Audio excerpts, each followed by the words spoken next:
George, I have to admit that I thought I was pretty close to the game. You mentioned this, a 3+3, which you says like the old 3-on-3. Can you explain what that is? Well, it's a new basketball competition that's now going to be front and center on the global basketball landscape.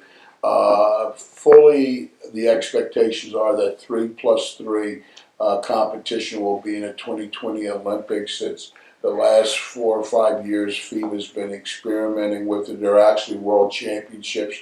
The U19 3+3 world championships will be in Hungary this summer, and it basically follows the Olympic format. Each country puts a team in, both men and women.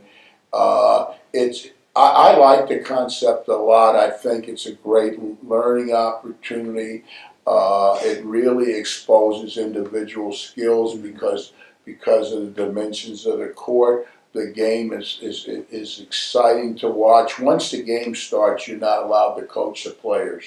And so there are coaches. Yeah, you have a coach, but you're not allowed to coach them during the game. But the coach, first of all, with the game, the exchange of the ball happens so quickly. You don't have time to be looking over to the coach and that. I think it's going to, from an Olympic standpoint, it'll be a lot like volleyball and beach volleyball. It'll be and I think over in the coming years, it's a vital component of basketball competition globally, because countries like the Philippines, Guam, China, actually, just about 3 weeks ago, China started a national 3+3 league for the whole country. And they have 3-on-3 leagues throughout the entire country of China. Now, has the United States developed this? I mean, do we have a team going over for the U19? Yes, we've had a team in every competition. Interesting enough, the men have never won it. And I think part of the reason is because we picked the wrong type of teams. We as always with the U.S., we tend to want to think that we can win with the best talent.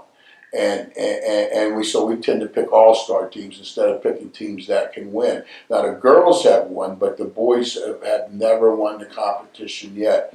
The first year that they held the competition, U19 World Championships, was in Rimini, Italy, and New Zealand won it. And but I think it's a great opportunity for emerging market countries to have an opportunity to win. For example, in Italy, the U.S.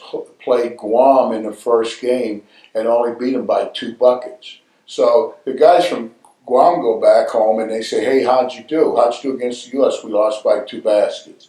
That's a moral victory for them. I think the real recipients of 3-on-3 basketball is going forward is going to be women's basketball, because those countries that don't develop a deep enough talent pool to put a competitive women's team out there can surely come up with 5 players that on the women's side. Now, the 1 year in Rimini, the leading scorer was a young lady from Austria who no one had ever heard of, and she was dropping 25, 28 on every, I'm sorry, not 25, 28, but she was dominating the offensive end of the court, ended up getting a ton of scholarship offers. No one had ever heard of it. So I think from an exposure standpoint, it's also a great opportunity.